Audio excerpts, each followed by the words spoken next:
Hi.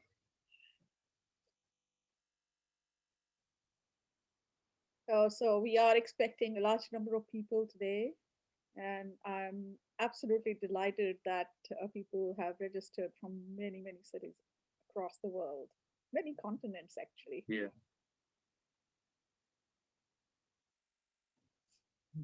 I think we'll take a couple of minutes because it takes time for everyone to join. Sure.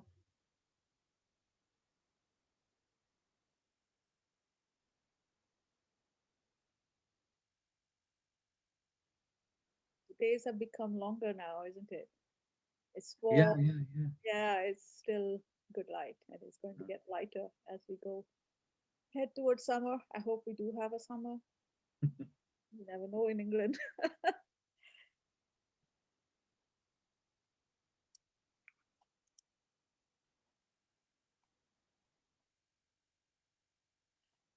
Right, this number still rising. I think I'll take one more minute and then I will start with an introduction and hopefully people will keep joining by the time you start, Karthik. Sure.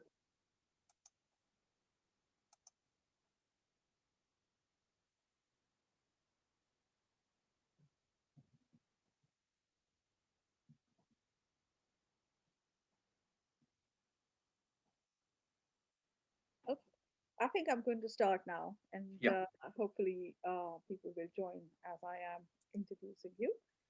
So, on behalf of the Faculty of Arts, Business, and Social Sciences, I'm very pleased to welcome all of you and you, Dr. Karthik Ramanoharan, to this public webinar hosted by my research group, Language, Power, and Society, which is a part of the Center for Transnational, Transcultural Research at the University of Wolverhampton. As I said, it's absolutely heartening to find that so many people have joined this webinar from many cities across the world. Uh, our speaker today is Dr. Karthik Ramanoharan, who's the Mary Sklodowska-Curie Research Fellow, working under my supervision on our EU Horizon 2020 funded research project, Freedom from Caste, the Political Thought of Periyar E.V. Ramasamy. Karthik joined the University of Wolverhampton in October 2020, already an author of two books, one on Frantz Fanon and another jointly edited collection on rethinking social justice. I believe maybe one or both of his co-editors are amongst the attendees today. At Wolverhampton, besides doing path-breaking research on Periyar, of which we will hear something today, and related anti-caste thoughts, Karthik will contribute to creating curriculum resources on Periyar and these other anti-caste thinkers for inclusion in our new undergraduate degree, Philosophy, Religion, and Ethics, which is recruiting now. So those of you who are in the UK, please do spread the word. You will have more chance to listen to Karthik's work and his research if you come and study here with us. Karthik and I are also editing a special issue of the journal JCast on freedom from caste. The call for papers has recently been issued, and we hope some of you attending today will submit abstracts soon. Karthik runs a regular blog accompanying our project called the Periyar Project. Do Google search for it and submit your comments. There's also a Twitter handle which you can tweet on about today's event. We have a Twitter page connected with the Periyar Project, which also you are encouraged to connect with. So translations from Periyar's writings are now coming on in Karthik's blog. The first one's been issued, more will follow, and you're also encouraged to read them. Uh, I haven't said who I am. I am Professor Meena Dhanda. I teach philosophy. I'm a professor of philosophy and cultural politics at the University of Wolverhampton, and I have taught here for many years, from 1992. Uh, when Karthik was a baby, I think, I started teaching. Uh, we value your engagement very much. So today, we have set aside 20 minutes for Q&A after Karthik's talk. You may submit your questions as we listen to Karthik. So you will see there's a Q&A button. You can start entering your questions as Karthik speaks. The chat has been switched off, so you will not be able to enter comments over there. But you can put your comments or questions on Q&A after Karthik's finishes speaking, I will take them in the order in which the questions have arrived. You can enter your questions in an anonymous mode if you don't want to be known, but otherwise, I'll be reading out your first name along with the question so we know who it is that's asked the question. If there are any questions which are left unaddressed, you can email them to us at the end of the show. Our email is castfree@wlb.ac.uk. We can continue the discussion after the event is formally closed. There's a little bit scope for going over the hour, and if you have to leave, don't worry. All of this is being recorded, and you will have access to the recording after the event, so you won't miss anything. With that, please join me in welcoming Karthik Ram Manoharan. Over to you, Karthik.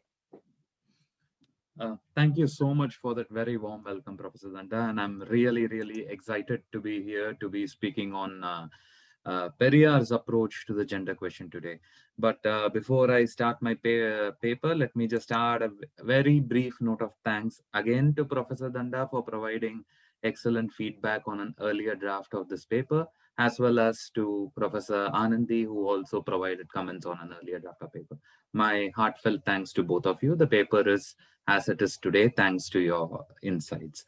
Okay, so without wasting any further time, because I'm really looking forward to the question and answer session, let me just jump right into the paper. Okay, so the key idea of this paper is that Periyar E.V. Ramasamy, Periyar Hereafter, Periyar E.V. Ramasamy's writings on women are at the heart of his commitment to a radical concept of freedom.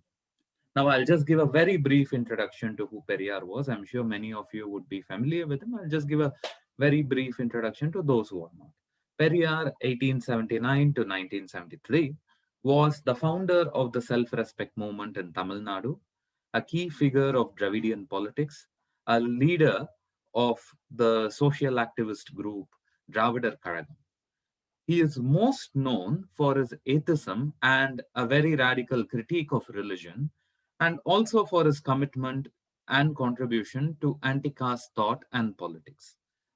However, crucial and perhaps even central to Periyar's politics of self-respect was his approach to the women's question. In this paper, I am going to discuss how Periyar's approach to the women's question was grounded not only in a rights-based discourse, but also in a freedom-based discourse. Not just freedom from patriarchy, but also sexual freedom in a radically libertarian sense. Not liberal sense, libertarian sense. Right? Now, scholars engaged with the feminist politics have looked at the critical importance given to the women's question and gender in the self-respect movement. In the readings on gender politics in India, Anandi and Velayudham have highlighted the limitations in theory itself in dealing with diversities and subalternity, and argue that in a scenario where gender intersects with caste and class, the theory and methods used should generate knowledge from the margins. Now, while feminist scholars like Uma Chakravarti and Sharmila Rege have discussed the intersections of caste and patriarchy, others who have studied the Periyarist politics of gender, like Anandi, Geeta, and Sarah Hodges, have metically captured subaltern perspectives and have made important contributions to the study of women's politics of and from the margins of Tamil Nadu. In her 1991 essay, Women's Question in the Dravidian Movement, Anandi provides a concise account of Periyar's ideas regarding women. I think perhaps it is the first of its kind in the English-speaking academia to deal with Periyar's approach to the gender question in such detail. And Anandi also records the participation and reception of women in the self-respect movement and the eventual, she also acknowledges that was an eventual dilution of the radical gender politics of Periyar once the Dravidian political parties became formalized. Right? Now, she says, and I quote her, according to Periyar, while marriage and chastity were key patriarchal institutions, patriarchy as such was ubiquitous, pervading spheres like language, literature, and gender-based socialization. Geeta also writes about the resistance of Periyar's thoughts to quotidian politics. while Sarah Hodges provides an account of how the self-respect movement revolutionized to some extent ideas on family in 20th century Tamil Nadu, arguing that apart from its activism, the self-respect movement also based its campaign for transforming society at a key site of its production, the family and its domestic spaces. There is a consensus among these three scholars that the family was a main target of critique by Periyar. In other words, Periyar politicized the personal. Now, in her paper looking at caste and masculinities, largely focusing on the non-Brahmin and Dalit movement in Maharashtra, Anupama Rao argues that in the first few decades of the 20th century, non-Brahmin critiques of the gender dimension of caste were muted, and caste masculinity was prioritized over the equality of gender. And further, that the subject of non-Brahmin and Dalit politics came to be imagined as male. The allegation that the anti-caste movements did not pay due attention to the gender question has been laid by a few other scholars, and I'm not going to go into detail into that now.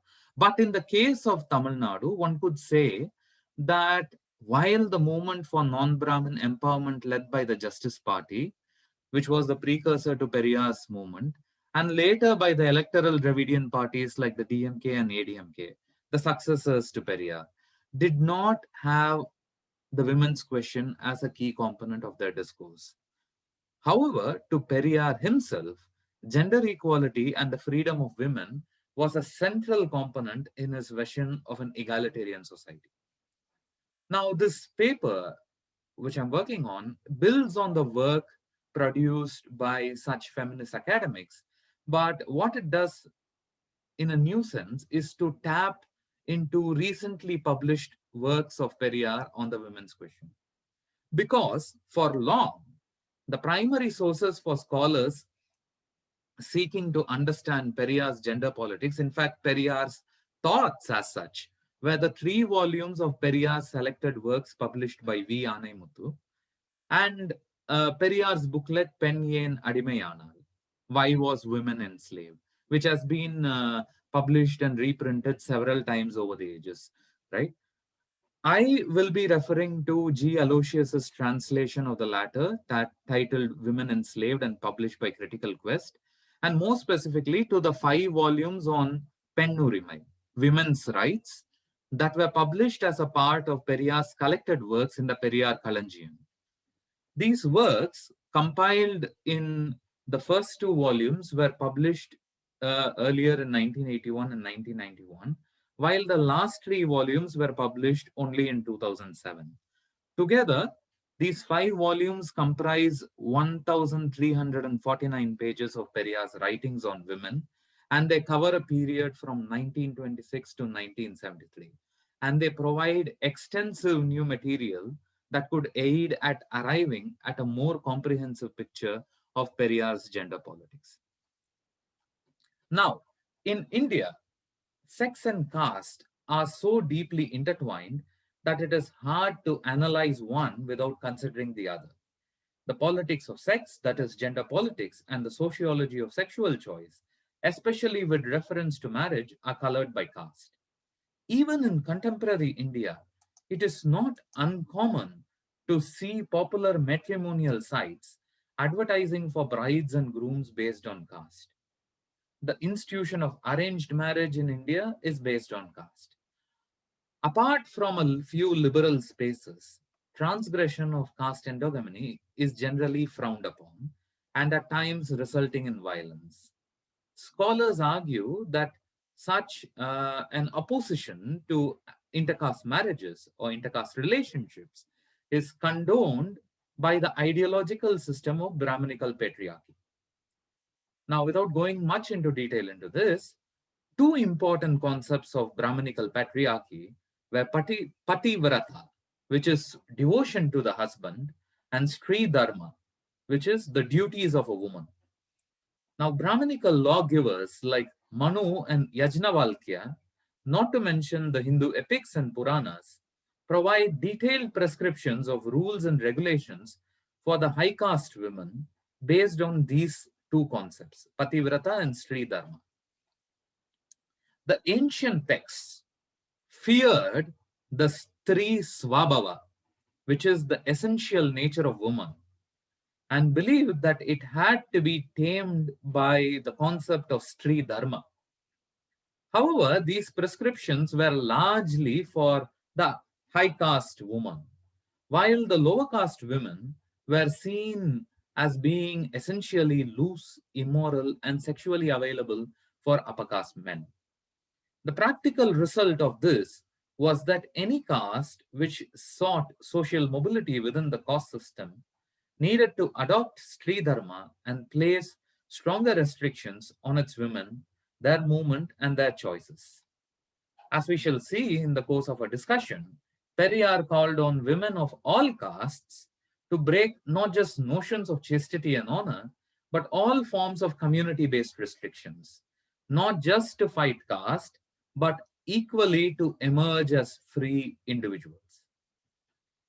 Now, from his entry into political activism in the 1920s, Periyar was acutely conscious of involving women in politics and social reform, not as mere subordinates, but as comrades. In the Vaikom agitations, Periyar encouraged the mass participation of women, and his wife Nagammai played an important role in the agitations too. Periyar recognized that his peers in the Congress party and the Justice Party did not give adequate importance to the women's question and at times sought to sideline it. To Periyar, however, women's liberation was a key to ending oppression in society. In the Chengalpat Self-Respect Conference held on 17th to 18th February 1929, Periyar and the self-respecters passed resolutions demanding equal rights of property for women, widow remarriage, abolition of child marriage, freedom to choose spouses defying caste and community norms, and they also encouraged women to enter professions of their choice. These resolutions rattled not only the Congress, but also many within the Justice Party.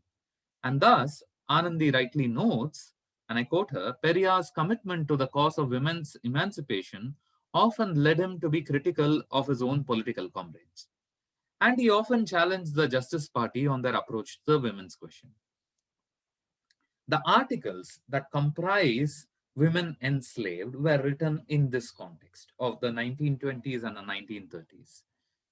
Now, women enslaved constitutes what can be called Periyar's early writings and is comprised of 10 essays he wrote on the women's question between 1926 and 1931.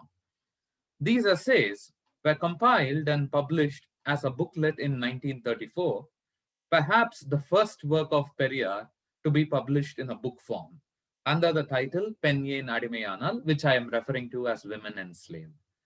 This booklet provides a general introduction to Periyar's approach to the women's question, his analysis of the cause of their oppression, and his suggestions for change, and has been an important reference on the subject in Tamil Nadu. In his preface to a 1942 reprint, Periyar wrote that the aim of the booklet was to demonstrate the different factors by which women were enslaved and continue to be so enslaved, and also the different ways and means by which they could emancipate themselves and live as free people. Adding that this booklet was written for both men and women, for people of all religions, societies, and nations.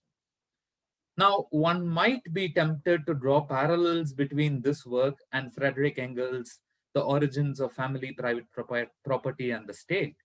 But where Engels locates the oppression of women in political economy, Periyar locates it in culture, primarily the Aryan and Brahminical, but he did not spare Tamil culture either.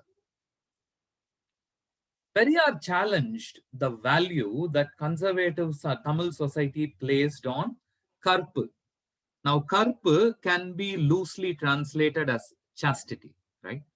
Now, he called it a social hypocrisy, which limited the freedom of women while placing no such limits on men. He wonders why this is the case and accused both Hindu religious texts and Tamil secular texts like the Tirukural for engendering oppression.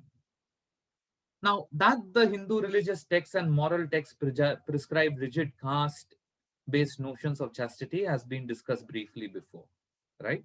Likewise, ancient Tamil poets like Tiruvalluvar, Ilango Adigal, and Avayar, though they were anti-caste in thought, they also eulogized the virtues of chastity and the general attitude of submissiveness of women.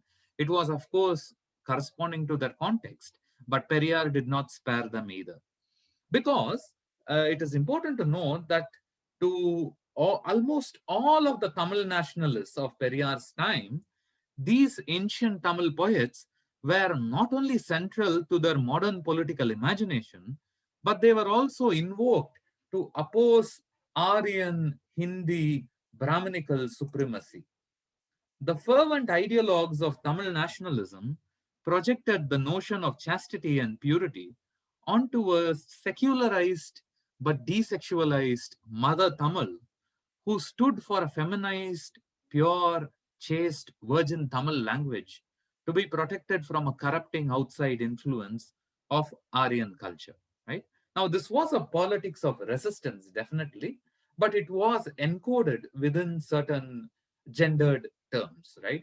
Periyar, on the other hand, while he was opposed to the Aryan Sanskritic culture, he did not want to excuse the classical Tamil poets, thinkers, and saints for what he thought were their condescending views on women.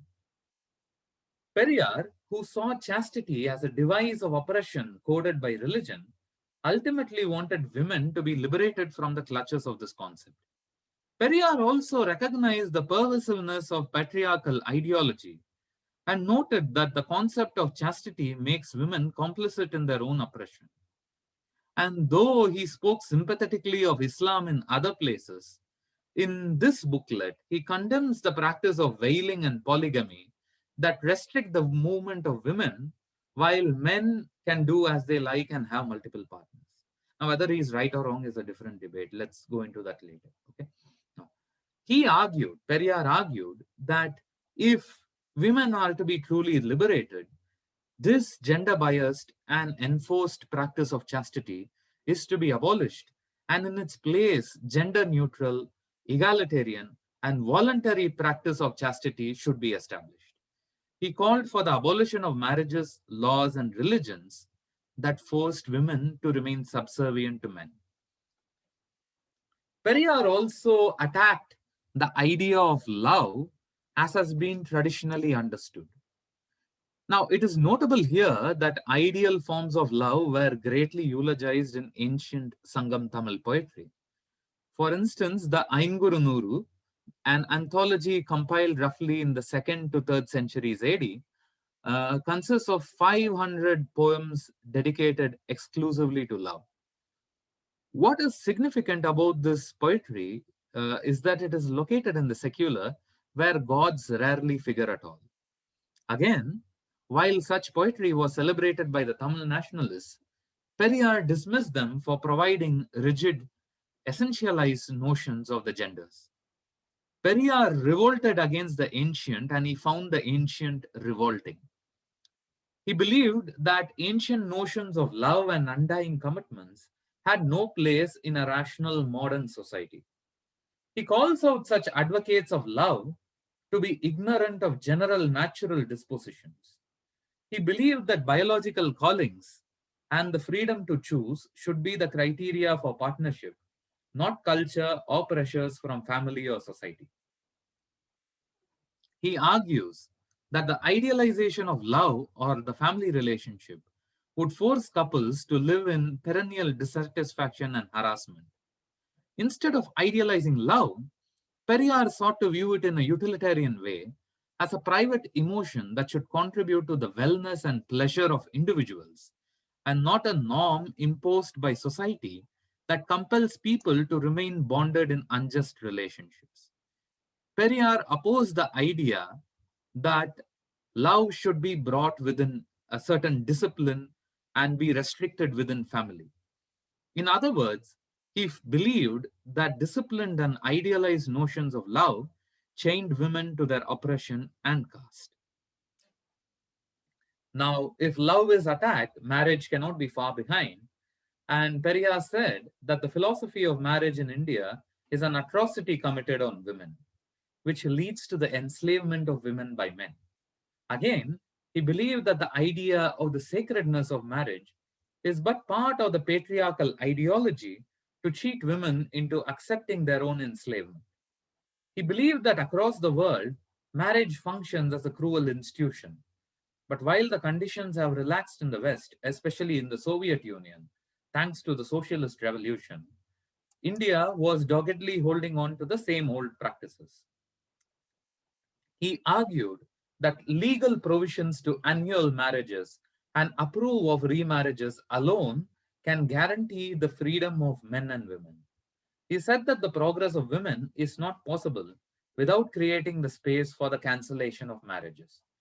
He viewed marriage as a contractual agreement entered into by a couple for the purpose of their own life comfort. Periyar believed that India would not attain full freedom without women and the Dalits attaining their freedoms and equal rights. Without foregrounding this, he argued, to hand over the responsibility of such depressed people's freedom and welfare to us is equivalent to handing over the goats to the butcher and not otherwise. He believed that the women and the Dalits needed to understand that the true meaning of liberty and freedom for themselves and not to rely on others to give it to them. He said that it is evident from the manner that they treat the women and the Dalits that Indians have no sense of freedom at all. One step towards enhancing the freedom of women was to ensure that they had an equal right to hereditary property, educational training, and economic independence. The other thing for women's freedom was contraception. Now, Periyar noted that contraception had been advocated by others for the sake of women or children's health or for the sake of maintaining a small family. But he wanted to advocate contraception for the liberation and autonomy of women. Periyar saw pregnancy as positively harmful to the autonomy of women and blamed it for being the root cause of women's frequent illnesses, aging before time, and premature death. Women, if they are to enjoy freedom, should stop bearing children. Contraception, thus, was not to be advocated only for health reasons, but also because it contributed to the freedom of women. Periyar argued that there must be a wide propaganda in favor of contraception through books, theatre, and cinema. While Periyar argued that the absence of childbearing and child rearing responsibilities would enhance the freedom of both men and women, he firmly believed that only women could be the agents of their own liberation. The booklet, Women Enslaved, concludes with the assertion that masculinity must be destroyed if women are to be liberated. Anmai, which is the corresponding Tamil word for masculinity, is generally seen in Tamil society as a positive term that denotes virility, courage, and straightforwardness, often in a man. On the other hand, Penmai, or femininity, is associated with docility and purity of character and body.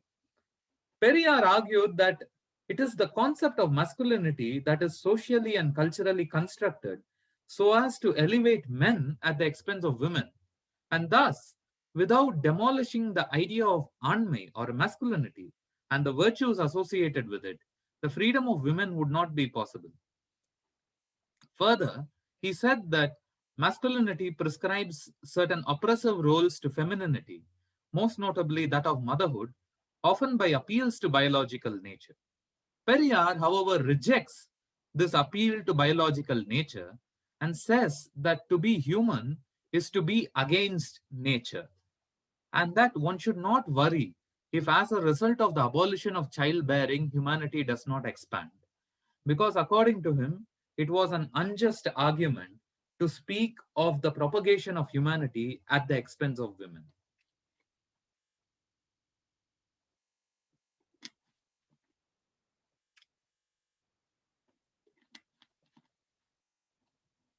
Now, moving on to some of his more recently published writings, I think it is important to engage with them because often there is this sort of so there are some scholars who say that Periyar uh, highlighted the women's question till the 40s, right? But after Indian independence, the women's question receded to the background. But Periyar was more focused on other things like anti-Hindi agitation, autonomy for the state of Tamil Nadu, and so on. But I don't think that is a correct reading, because I believe that women's freedom and women's liberty was a central question to Periyar's thought right up to his death. And the best evidence for this is in Periyar's own writings, many of which have been published only recently, right? Now, to go into that, even in his later writings, even the later Periyar called the conventional marriage system, which required women to stay within the man even if there is mutual incompatibility, a form of slavery. In particular, he opposed the Brahminical rituals in marriage, and he saw the Hindu customs and practices as evidence of oppression of women. He saw traditional marriage as an institution that maintained caste purity. He argued that marriages should happen without the influence of caste, religion, God, rituals, traditions, as these practices legitimized the enslavement of woman to man. Accepting Brahminical marriage not only degraded women, but also non-Brahmin men, as they consented to being inferior to the priests officiating such rituals. As an alternative, he promoted self-respect marriages based on friendship, equality, and respect. A precedent to this, obviously, is the Satyashodak marriage, advocated by Maharashtrian anti-caste radicals, which were conducted without Brahmin peace and emphasized equality and self-respect between the married couples. Periyar wanted self-respect marriages to be based on a secular contract as a form of companionship that can and should be called off if any of the partners so desired. He believed that this freedom to walk out of an unhappy or even just a boring marriage was important to women's freedom. He believed that marriage would become unnecessary in the future. As if anticipating contemporary debates on posthumanism, in 1961, he speculated a future where human society, with its biological family bonding, would cease to exist, and machines would play an increasingly important role in the reproduction of the human species. Now, like Shulamit Firestone, the Canadian feminist, Periyar did not want women to be determined by nature or biological function, and looks instead towards technology for providing the tools of the liberation of women. Now, Periyar totally rejected the idea that we must look to the past for moral instructions in the present. He says, rather provocatively, we are new humans. Our ancestors were barbarians. They held barbaric opinions. He felt that appeals to the past were excuses for oppressive practices in the present. In the 1960s, at a time when the figure of Kannagi, the key character of the Tamil epic poem Silappadigaram, was celebrated as a symbol of Tamil civilization, he called the work a dustbin that enforced ridiculous concepts of chastity on women and called on the thinking public to not pay heed to such literature. Periyar said that classic Tamil literature eulogized the beauty of women only so that they would remain objects of sexual fantasy for men, and thus urged women to stop beautifying themselves and focus instead on scientific learning. He made such suggestions at several wedding functions where he was invited to preside over. He also argued for women to take over 50% of the jobs so as to secure their economic independence. He was of the opinion that women should not worry about femininity and be represented in all spheres of social life. And Periyar stated, and I quote him, if I could establish dictatorial rule, the first thing I would do is destroy the discrimination of women and the preferential treatment of men. At a meeting of the Adi Dravida community, Periyar said that the oppression of women is worse than the oppression of lower caste workers and peasants. Periyar criticized the inherent hypocrisy in the sexual economy in India, where a man could have multiple sexual partners, but a woman is forbidden from pursuing her desires. He attacked the customs that wanted the women to repress their sexual pleasures. He said that women should also have the freedom to have multiple sexual partners in a country where men could also have the same. He called on women to beat back men who physically abuse them and also verbally abuse those who verbally abuse them. He said that if marriage could not recognize this freedom to retaliate, then this should be dissolved.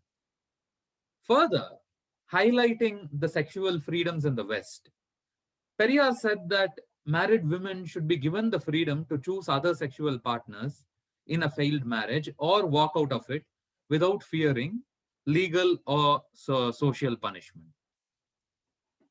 Now, Periyar said that a married woman is treated like an unpaid wage slave.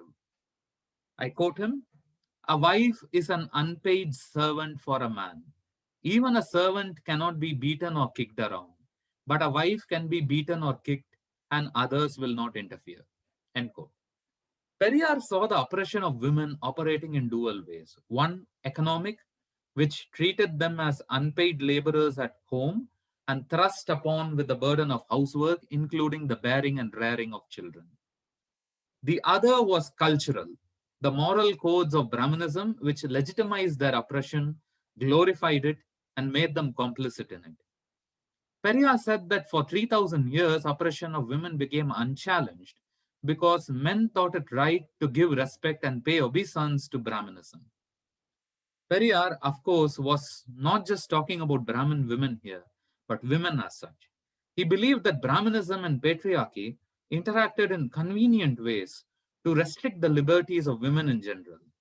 While recognizing Brahmanism as a fundamental doctrine of inequality, he was also unsparing towards Tamil patriarchal traditions, which he thought collaborated with Brahmanism to create a native system of gender inequality. Which is why one of his key aims was not just to denationalize the past, taking from MSS Pandian, but also equally to denationalize the bodies of women. Now, in her most celebrated essay, Can the Subaltern Speak?, Gayatri Chakravarti Spivak writes that imperialism's image as the establisher of the good society is marked by the espousal of the woman as an object of protection from her own kind. Now, Spivak gives the example of sati, or the Hindu practice of burning widows on the pyre of their dead husbands, and explains how the colonial intervention into the banning of this practice was done with the intention of legitimizing the colonial rule and also silence the voice of the victim that they were saving. Periyar, however, took a polar opposite view and he thanked the white man, without whom, in the name of religion and tradition, women would have been burnt along with their dead husbands. It was only the white man's law that changed it. End quote. Periyar had no faith in the Indian nationalist project or in local Tamil nationalist imaginations to secure liberation for women. If anything, he viewed them as movements that reinforced patriarchy and misogyny, which he argued were inherent to Hindu society. For instance, Indian nativists strongly opposed the Hindu Widow Remarriage Act, Age of Consent Bill, and the Act 3 Bill of 1872 that introduced civil marriage to India. In independent India, upper castes also opposed the Madras Devadasis Act, which became a law in October 1947. The opponents of such legislation, claiming to guard tradition, did not believe in the agency of individuals to act, but only the community had agency to decide, and duty towards the community took precedence over individual rights. Periyar, however, welcomed the liberating aspects, liberating effect some aspects of colonialism had on women in the Tamil society at large, and he viewed westernization positively. He found the native national culture and its effects on women to be harmful, and he believed that the arrival of Western modernity and the spread of English education contributed to the wider reach of modern egalitarian values with respect to the women's question. Now, these are his arguments. There are, of course, certain issues with that, but we could discuss this at in the Q&A. Now, Periyar asserted that the white man banning sati and providing women access to modern education was one of the reasons for the anti-colonial movement, which wanted to preserve traditional reactionary values. You might notice that Jyotirao Phule also had a sort of a similar reasoning in his book Slavery. Now, in Periyar's perspective, the Brahminical culture, the influence of religion, and Tamil patriarchy all contributed to the oppression of women, and women were better off westernized than relying on native socio-cultural traditions or values for liberation. Periyar condemned native and traditional dresses, whether it be the sari or the parda, as regressive, and asked women to adopt Western attire to gain greater mobility. While Periyar mostly viewed the situation of women in European countries as better than in India, he also felt that patriarchy, which was only superficially challenged under capitalism, nevertheless constrained the full freedom of women in these countries. Likewise, while he achieved the achievements of the Soviet Revolution positively as regards to women empowerment, he did not have faith in the Indian communists to work for the liberation of the marginalized sections. Periyar saw both the European and Soviet models of women's mobility as inspirations for women here, but he also did not want the women's question to be subsumed by nationalist, Dravidianist, anti-caste, or even the communist discourse. He wanted the women's question to be addressed as its own autonomous socio-political issue. This is not to say that he saw gender as being uninformed by nation, region, class, or caste. Only that women from these communities must exercise their full autonomy and realize their full freedoms, social, economical, and sexual. The practical effects of Periyar's discourse in his time could be seen in that women of the self-respect movement not only participated in the non-agitational programs of the movement, but also in mass agitations. Not just that, women from the most marginalized sections, like that of the Devdasi communities, also became active participants in social reform movements in the state. Women from non-Brahmin subaltern communities took part in anti-caste struggles, the anti-Hindi agitations, and protests demanding greater social and economic rights for women. However, over the period of time, as I told you, with the institutionalization of Dravidian political parties, largely the women's question took a backseat within the Dravidian political parties, right?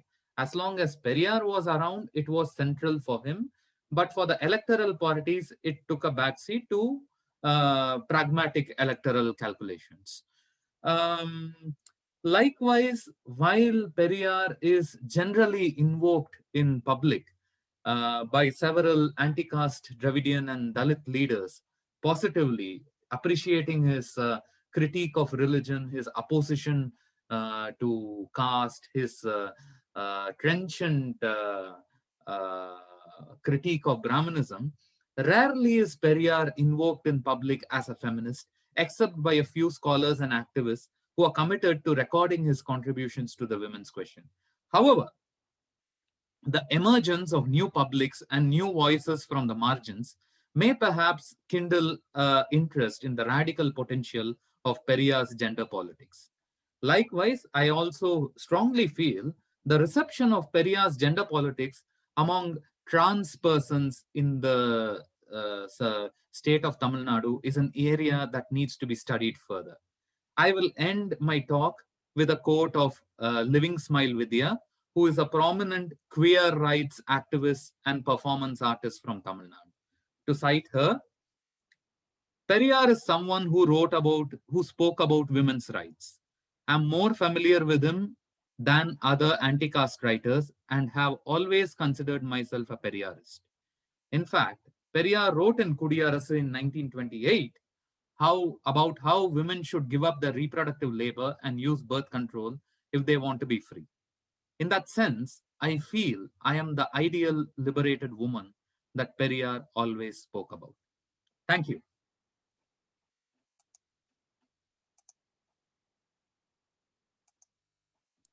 Thank you so much, Karthik. That was a very erudite talk, and I'm sure, like me, many people who have listened to you have questions in their mind. Uh, I have already got one here, a second one, a third one. They're coming soon. Okay. So I'm going to start reading the first one. This is from Constantine. Constantine says, Karthik, thank you so much for this fabulous talk. I'm curious to hear more about your thoughts on the history of reception of Periyar. While Periyar has had a continuous reception in Tamil Nadu, of course, I'm curious about your thoughts on his importance to our movement now, among other pre independence thinkers. Why has he become so important now, at a moment of deep cynicism towards Dravidianism in Tamil Nadu and in relation to the Dalit movement? Can I answer it? So Yes, shall I answer the yes, questions yes. one by one? Because I get confused if I get many at the same time. Yeah. Hello? Hello? Hello? Ah, Can you hear me? yes, you're back. Yeah. Yeah, perfect. Perfect. Okay. Um, actually, thank you so much for this question, Constantine. He's a good friend of mine, by the way. Yeah. Okay. So, Costas, I actually think that it is precisely because there is a moment of deep cynicism towards Dravidianism in Tamil Nadu that Periyar has become more important now, right? In fact, I think it is only in the last 10 years that Periyar has had a sort of a rebirth in Tamil Nadu, right? That there are a lot more conferences, lot more public meetings, lot more debates and discussions on Periyar in the last 10 years, especially after 2014 for all the obvious reasons, right? And likewise, it is true that there has been the relation between the Dravidian and the Dalit intellectual strains in Tamil Nadu has sometimes been complementary and at sometimes it has been contradictory, right? But of late, I also think that there is a very sort of healthy interaction which is emerging, especially by leaders such as Dr. Tol Tirumavalavan of the VCK, and likewise leaders from the Arundathiyar community like Madivannan by Jakkayan, by Nagai Thiruvalluvar, who all of these people are emerging as new voices. And it is very interesting to know that many of them look at Periyar or Periyarist thought as a sort of a legitimate anti-caste discourse that they can use to contest their own marginality and enter into the mainstream, right? Now, I actually think that given the ongoing uh, communalization of politics, right? And a sort of a situation where uh, there is a possibility of moving towards a theocratic state. This political thought of Periyar, if handled properly, if articulated in a very very strategic and contextual manner, not just in Tamil Nadu but beyond Tamil Nadu, in the broader Indian states and among the subaltern populations, I think it can create the space for a popular democratic alternative and a challenge to communalist politics. Thank you, Karthik. Karthik, there is another question, but before we move to that, I have a question which I would like to ask to just further give you an opportunity to expand. So, what were the main objections to Periyar within Tamil Nadu at the point he was writing Hmm. on his views on women? And did these limit his success as an anti caste leader in Tamil Nadu? Okay. What the thing is, as such, is that Periyar was, in fact, even in Women Enslaved, the pamphlet, he is actually responding to many of his own co-travelers and comrades who believed that he was being too radical as far as the women's question were concerned. Right now, for instance, I forget the name, but this particular Justice Party leader says that it's okay if you fight. Brahmanism and Brahmin representation, but why do you want to corrupt our women, right? So he constantly sort of faced this sort of opposition for his, radical perspectives to women. In fact, I mean, this is something which is not discussed that much, but at a point of time when Periyar was in conflict with the DMK, right? Uh, the DMK themselves had attacked Periyar for his radical views on women, right? So it's not always been a smooth flowing relationship between these people, right? And to some extent, I also think that um, applying Periyar's perspective on gender today could probably lead to a development of a more comprehensive anti-caste thought. While what is generally happening in public debates in Tamil Nadu is that Periyar's critique of caste and Periyar's critique of religion is taken and highlighted, but very rarely do his radical, approach to the women's question. Very rarely is it taken up. I think that, but taking that up can create a more broader and comprehensive anti-caste politics, as well as a democratic and inclusive Thank approach. you. Yeah. So that takes me to the next interesting question, and there's another few coming up now. So let's just say this is from Hardik, and the question is, what were Periyar's views on non-binary genders and sexuality? Okay, that's I don't think he addressed that. Right? Okay. I don't think Periyar addresses that. But as I told you, the person with whom I end my quote, Living Smile Vidya, she's a trans woman and a very prominent performance activist from Tamil Nadu. She says that there is a lot of potential in Periyar's thoughts and in the essence of Periyar's thoughts, which can be used for contemporary struggles of the LGBTQ communities and non-binary people. Okay. So I move now to, there are some comments as well, but I will move now to the next long question by Pallavi. And the question is, it starts with a comment first. Thank you so much for your overview of Periyar's gender politics. I noticed that you don't quite use the word feminism, feminist, here to describe Periyar's approach to the woman's question. I'm not sure if this is conscious, or if perchance it is. Can you elaborate on it? This is the first part. The second, I would also like to ask how we view anti caste traditions of recognizing the emergence of the individual within courts Hmm. in their social movements. A lot of critics attack this as a borrowing of Western Enlightenment traditions with all its attendant problems of who the human is. Hmm. However, I think this anti caste framing of the individual arises within what is considered subaltern, that Mhm. is, through the movements of colonized lower caste movements against both the colonizers and the native elites. Would love to know your thoughts about these. So, the first one is about the use of the word feminism, the second one is about the emergence of the individual. So, Yeah. Um, yeah, actually, so now the main reason why I didn't use the word feminism or feminist to describe Periyar is because, Periyar does not use it himself, right? But then I think my argument, my larger argument in the paper as such is that Periyar can definitely be read in the feminist tradition, right? To just give a sort of a parallel to another argument that I've made elsewhere, right? See, Periyar has never referred to any sort of anarchist thinker in his thoughts, nor has he explicitly declared his support for anarchism. But my argument as such is that when we read the essence of Periyar's thoughts on certain crucial questions like religion, God, state, and nation, and so on, it can be very productive to read him in the anarchist tradition. So I completely agree with you. I would say that we can read Periyar very much in the feminist tradition, right? Now, as far as the viewing of the individual, I think it is very important.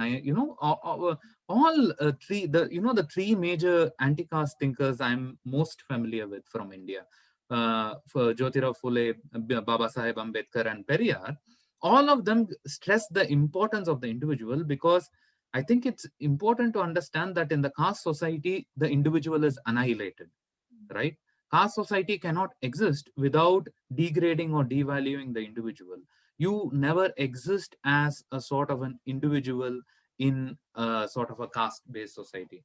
So I guess there was definitely something liberating about this idea of the individual who is, unshackled by society to for these thinkers, and also the individual as a sort of a subject, the self-determined subject. Of course, if you are reading Althusser, we can have genuine cynicisms whether there is such a thing as a self-determined subject, but let's leave Althusser for the time being. But all the same, right, the idea of the self-determined subject, I think, was very compelling for the anti-caste thinkers, especially contesting a society where, you know your birth determined your belonging to a community, and there was no way to escape it till death and rebirth, right? So I think the idea of individual was very important and useful to these thinkers. Yeah. Thank you, Karthik.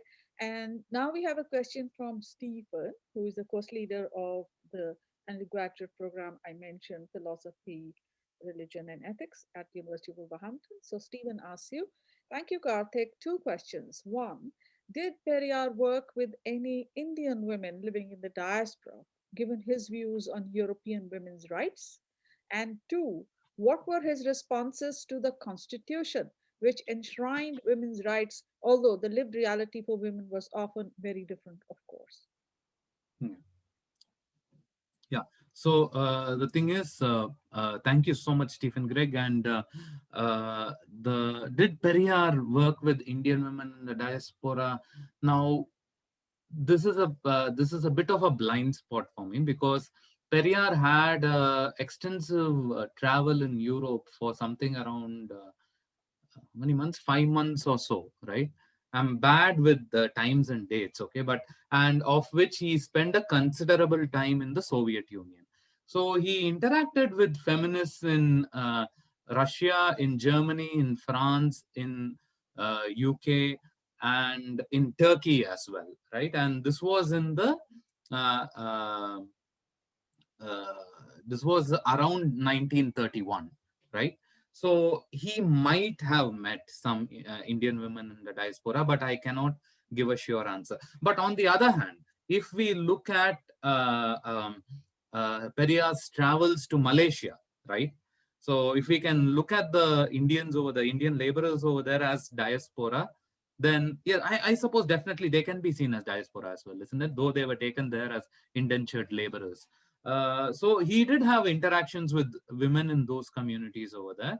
But I guess yeah, there wasn't much discussion on the gender question per se in that situation. Over there, I guess he talked more about their rights as plantation laborers. He does address the gender question marginally in one of the speeches, but not something exclusively on the gender question in Malaysia. Right. Now, what were his responses to the constitution which enshrined women's rights? Now, his approach to the constitution was dual, right? Now, when the constitution was framed, he actually congratulates Dr. Ambedkar for framing a modern constitution and for giving rights to women and subaltern communities. However, Periyar at a later stage also I guess it's around the same period only, just a few months of difference or something. He burns the constitution uh, because he says that this is denying the southern states their autonomy for their political autonomy. Now, at the same time, I just want to make a remark over here is that uh, Ambedkar himself, after writing the constitution, said that he wanted to burn it, right? So, because there were many things which Ambedkar wanted to push forward, but which were stalled by other members in the Constituent Assembly. So, there was a sort of a positive appraisal of the constitution, which Periyar credited Ambedkar for, the rights for women, the backward caste, and all that. But as far as autonomy of the states go, Periyar opposed the constitution. Yeah. Thank you, Karthik. I love the way you give a very nuanced response to, because there are so many assumptions and so many embedded questions in this discussion, Mm. and it's great that through question and answers, all of these come out. So I must also thank everybody who's here. There are many more questions, and we're at 5 o'clock, but I would like to continue a little bit longer. Yeah. And I would want to say to anyone who does want to leave, because the event was 1 hour, please don't feel that you have to stay on. The event is being recorded, and you will have access to it later. So it's perfectly understandable if you have other commitments and you need to leave. I'm seeing that the figure of everybody who's here is quite stable, so I'm very grateful that you are staying on with us. But there are a few other and very, very interesting questions, so we are going to continue a little bit longer. Right, I'm going to move to the next one. This is by a question by Ram Mahalingam. You know very well, he's also on the steering committee of our project. I'm going to speak a little bit faster now so that we can hold or listen to all the questions. So Ram's question is Periyar's thought in relation to BC and MBC women's empowerment. So for those who don't know, BC is backward caste. It's a term. MBC is the most backward caste among the other backward castes. So he wants to know, Ram wants to know what are his thoughts in relation to BC and MBC women's empowerment and social mobility. And he's also making a suggestion, not a question, that it'd be good to make a clear distinction between freedom and equality, and Elizabeth Anderson's work might be useful to you. So that's Ram's question. And then I'll go on to the next one. So if you could please address that. Yeah. So thanks so much for the suggestion, Ram, because this difference between freedom and equality, and why I would say that Periyar was, I'm not saying he wasn't concerned about equality, just that he was more concerned with freedom, right? As a sort of a guarantor of equality. That's something to be discussed in detail. But as far as relation to BC and MBC women, uh, obviously because the MBC category comes after Periyar's death, right? So I guess you are referring to the backward caste women's question. So I in several of these conferences, right? Even in caste conferences which Periyar attended, right? So for instance, Periyar would attend. You of course probably would be more familiar than me, right? That Periyar attended these sort of caste meetings of intermediate caste, of Dalit caste, and so on. So wherever he went, he kept on highlighting their ritualized, inferiorized position within the Varna hierarchy, and told them that this oppression of caste is intimately related to the oppression of women, right? And that both has to be fought if uh, one has to be liberated, right? Now, as far as the specific mobility of backward caste women as such are concerned, right? Um, he generally is asking them to, as I told before, to break away from the cultural norms of Shudrahood, which is imposed by Brahmanism, right? Because he actually makes this very sort of a, what shall I say, direct, explicit attack or explicit allegation. Even he says that as Shudra women, by the scriptures, you are in effect concubines for the upper caste. Therefore, we must break away from this culture if we have to regain our self-respect and dignity, right? So that is the definitely the cultural aspect of it. But beyond that, he is also very strongly also asking them to not rely on their men to secure liberation for them, right? Because he says that in all probability, I'm paraphrasing him, of course, in all probability, your men will be very happy to collaborate with Brahminical patriarchy while opposing casteism, Okay. Uh, right? So so, yeah, Karthik, I'm going to push you a little. quickly, yeah. So we have a question from Dr. Ashish Kumar. Great lecture. My question is about Periyar's views on the Harappan civilization? Has he used it as a reference point to challenge the Brahmin Aryan claims of his superiority over the non-Aryan lower caste groups, including Dravidians? Slightly Hmm. different question, but not directly on gender, but yeah. Um, Generally, Periyar, subscribed at that point of time. He did subscribe to the Aryan invasion theory, but I'm not specifically sure if he referred to the Harappan civilization as such. But he did talk of a Dravidian civilization. I'm not sure if he referred to the Harappan civilization as such. Okay, I think this is something to maybe take another Later, yeah, yeah. discuss it, not today. So we have a question from uh, we are somehow the order of the questions has changed. Yeah. Right. So, what are the issues associated with Periyar's thoughts on women's agency and its ideological applicability in today's world? This is Suritha's question. Sutirtha Chakrabarti. Okay. Yeah. Sorry about that. Yeah. Yeah. Sutirtha Chakrabarti's question. Hmm. Shall I repeat? Um, What are the uh, issues associated with Periyar's thoughts on women's agency and its yeah. ideological applicability in today's world? Applicability to today's world. Okay. Yeah. Well, I see. The thing is that even I mean, in his time, right, Periyar's views met with hostility from his own comrades. But at the same time, there was also a great level of tolerance within Tamil society as such. As I told you, some of his most controversial views, right? Like, that women should walk out of marriage. If they think that it's a failed marriage, they should go into a relationship with someone else and so on.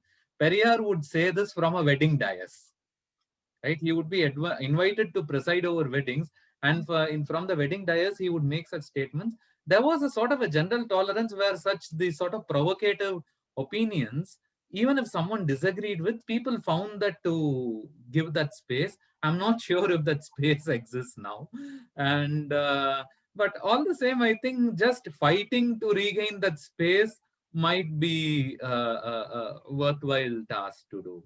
Yes. So Uh, in that sense, I think that as a broader whole, Periyar's thoughts, including his thoughts on women's agency and this idea that they must be at the forefront of fighting for freedom, I think it has great relevance in today's world.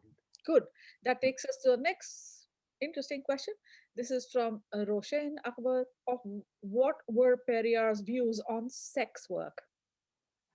Okay, so I'll just answer that question in a sort of an indirect way, but come back to it.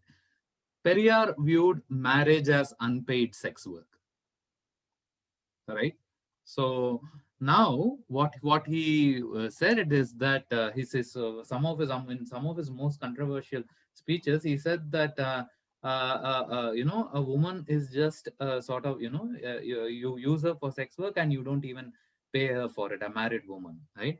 And which is why he sort of, in a sense, he's sort of decriminalizing sex work, right? He's sort of there is this the to be called a sex worker or a prostitute in Tamil society, I guess in whole of India or South Asia, is a very strong abuse against women. But Periyar was trying to take the sting out of it, or try to decriminalize it as such, by saying that marriages function in the exact same way. And there is another thing which Periyar did, right? As in Tamil, there is a word called vibachari. Okay, vibachari means prostitute. Okay, so which can be used to refer to any sort of immoral woman. Not just a commercial sex worker. Any sort of immoral, quote unquote, immoral woman can be called a vibachari. So now, how Periyar contests this is that he says that this sort of a vibachari or whatever exists only because there are loose men lusting behind her. So he coined a word called vibacharan for men. So which says that instead we shouldn't call the woman as a vibachari. Instead, we should call the men who are going for commercial, taking such services as vibacharan. So in a sense, the stigma he takes away from the sex worker, and he puts it on the person who's visiting the sex worker. Good, thank you. Yeah. So now we have the next long question from Shalmali Jadhav, and the question is: could you unpack the category women in Periyar's work a bit further with respect to caste, race, and religion? You hinted at this at several points in your talk when you mentioned his views on Islam and women, as well as when you mentioned his views on caste, nationalism, and religion. So, this is also an invitation to elaborate further on those points. I was struck by your description of his views on quote unquote Western women and their relatively better situation compared to Indian women at the time. How do you see race as a category at work here, if at all? Since many scholars have argued that this relatively better situation of Western women was not really applicable to Black women. Very Hmm, fine hmm. question. Yeah, There you yeah. are. Mm. Thank you. Um, See, in essence, I think Periyar was very sensitive to the race question because he often compared the Tamils and especially the subaltern castes of Tamil Nadu, the backward castes and the Dalits, to be the black people of India, right? That's why he gave the movement a black color. The uniforms were black and all that, to identify with blackness as a sort of a form of resistance. So in that sense, I think in principle he would have been very sensitive to the race question, but I don't think he ever got the opportunity to study the race question and its relation to the gender question in detail as such. As you must know, Periyar was an illiterate, right? He never had a formal education beyond the age of 9 or 10, I guess. He didn't have a formal education beyond that. So whatever he learned about the West was from his travels and his interactions with the people he saw over there. So I don't think he really expands the category of women beyond certain what shall I say, confines of identity. But all the same, he believes that the idea of woman as such has a lot of expansive possibilities within it, right? Which are restricted by culture, society, nation, caste, race, definitely, and religion. So, yeah, I hope that's an Okay, answer enough. I'm only going to take maybe a couple of more questions. There are more, but I am just wondering that what should be the cutoff. I had decided that all the questions that came till 5 o'clock I should take Yeah, because yeah. but there Okay. are questions coming after 5 o'clock as well. There are Mm, at least three more after 5 o'clock. But so let me just ask you the ones that did come within 5 o'clock. mm. Here's a question by Shama Yitta Sen. Thank you, sir, for a very insightful session. My question is: how were Periyar's views on women received by women, especially his subaltern women comrades who lived and worked during his time? Also, did his interaction with women help him arrive at the position that he arrived at, or was it his gaze from outside that informed his observations? Good question. Okay, interesting. So, can you just tell me the first part of the question again quickly, please? Yes. Uh, how were Periyar's views on women received by women, By women. especially, Okay. Uh, especially his subaltern women comrades Perfect. who lived and Perfect. worked during his time? Perfect. And Perfect. second is, how did he arrive at his position? Was it because of them, Hmm. or was it Hmm, because hmm, hmm. of his gaze from outside? Yeah. Okay, perfect. Okay, so the man called E.V. Ramasamy got the title Periyar in a women's conference, right? He was formerly given the title or called Periyar in a women's conference. And this was a conference in 1938, right? And in that conference, one of the key participants was Annai Meenambal Sivaraj, who was a very prominent Dalit woman leader from Tamil Nadu, right? So even which actually shows that from the time of his political participation, 1925 till 1938, the time when he actually gets the title of Periyar, he was very vocally advocating for the women's question, and this was addressed by the people who gave him the title Periyar. They gave him the title Periyar for his contributions to women's emancipation, right? From his first major agitation, which was the Vaikom agitation, till the several agitations he took part in his career, he placed women at a sort of a very important public roles, right? That not just as, for decorative purposes, as it happened with other nationalist groups, but as militants fighting for their own rights and liberties. Now, did his interaction with women help him arrive uh, at the position? Um, Actually, to be honest, I'm not. I can't really answer with certainty how Periyar arrived at any of his positions, right? Whether on the women's question, on caste, religion, or whatever, you can't answer with certainty on where he gets this from.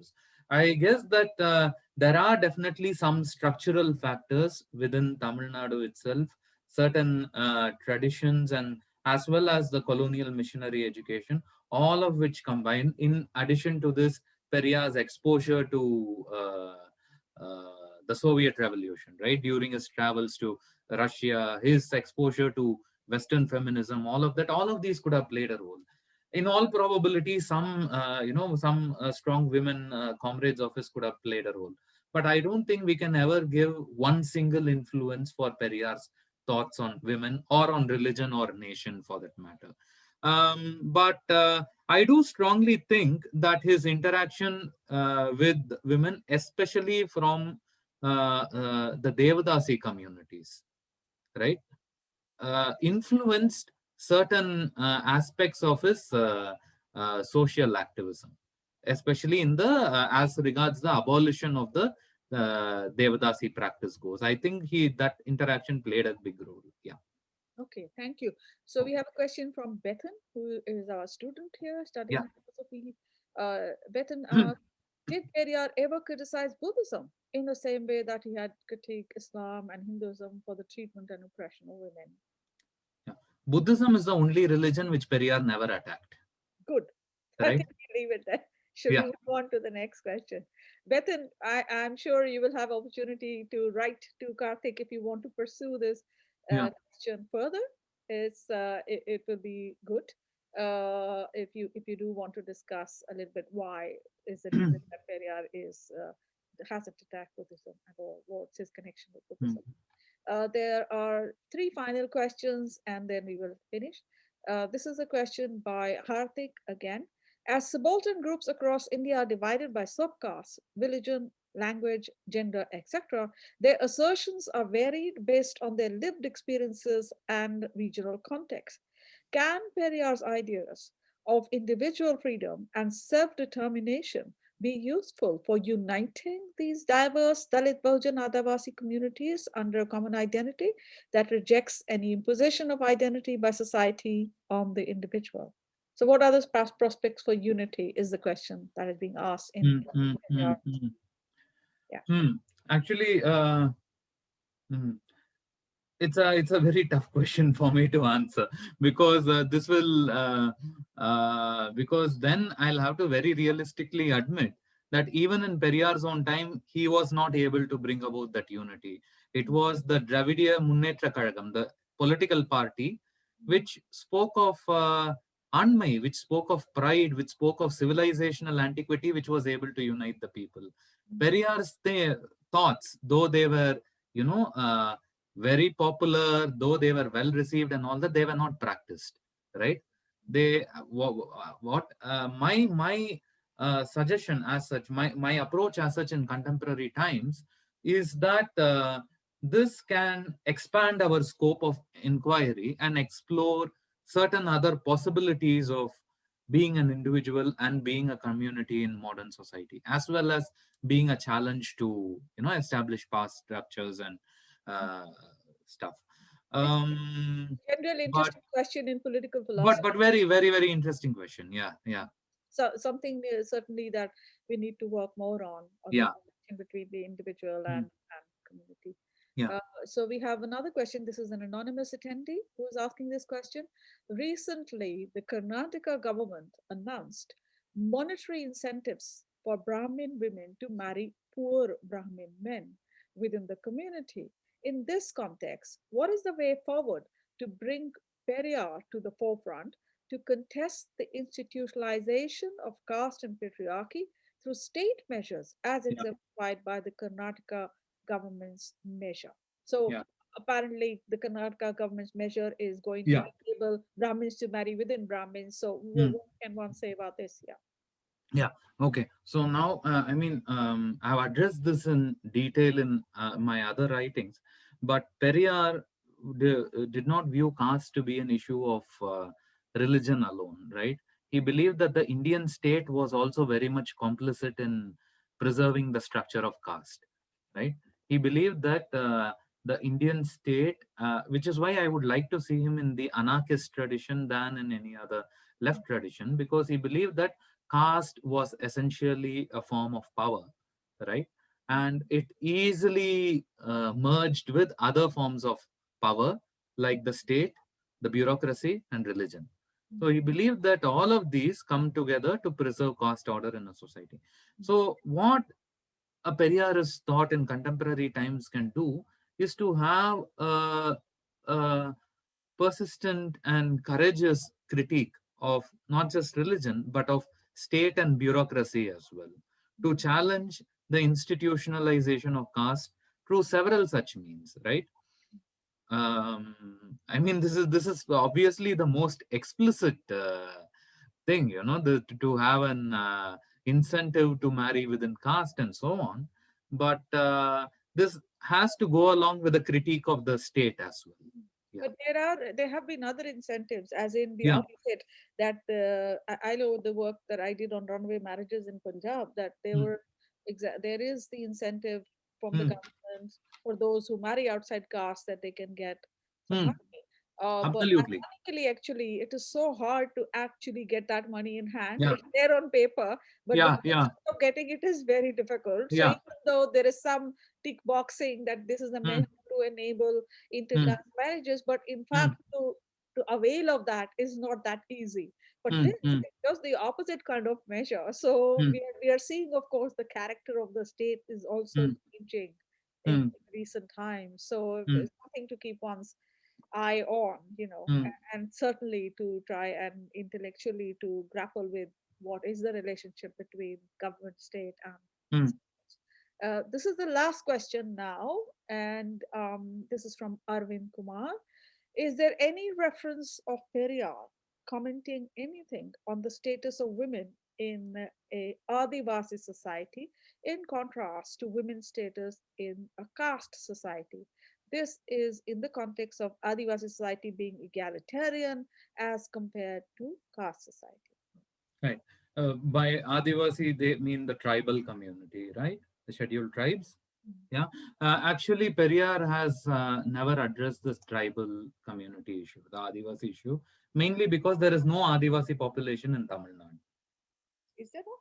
Yeah, there is a sort of a very minor percentage in the Nilgiris, right? A sort of I believe it's a nomadic tribe, but apart from that, they don't constitute. I think they are less than 1% in Tamil Nadu of the population. So it was never been a serious social or political issue, and usually it misses analysis by even the most well-meaning thinkers. Mm. So I don't think I definitely you didn't ignore it deliberately, but uh, no other thinker has ever, to my knowledge, no other thinker from Tamil Nadu has written about the Adivasi question in Tamil Nadu as such. Because, but I believe there are new works being made on the nomadic tribes in Tamil Nadu, and this is again a newer audience which is emerging. And I guess it's for the future to see how they will engage with Periyarist thought and how Periyarist thought will engage with them. I So think that the question is coming from a potential source of egalitarian and maybe pro women ideas is in the Adivasi, absolutely, so absolutely. we need to think about how we might also source those ideas. and see the alternative ways of living. I mean, you've shared so many of what Periyar ideas that Periyar has suggested, Yeah. about marriage, etc. Clearly, we know from research that there are different kinds of marriage Mm, practices amongst various Adivasi mm, communities, and mm, maybe some ideas about a more equal treatment of women mm, can be something that we can get from that mm, those mm, worldviews. mm. And yeah, it's an interesting, again, another interesting line of inquiry. I think we should end now. It's Yeah. 5:25, and on behalf of you and the university, I think we are very, very grateful to all the audience, and thank you, Karthik, for as ever, you're very engaged, thoughtful, responses, and the way you have shared and explained to us Periyar's ideas on gender. There are still, I'm sure, many controversial issues which are there Yeah. Yeah. on how we might read Periyar, and in the course of all the writings that you're going to, in the course of the next 2 years, share with us, we will learn more. Sure.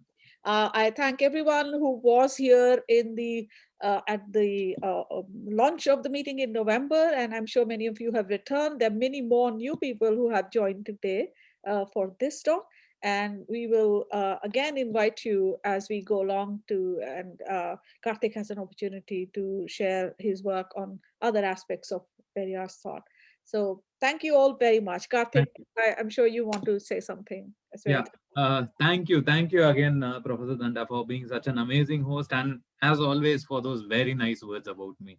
And I thank all those people who showed up today. Thank you so much. And excellent question and answer session.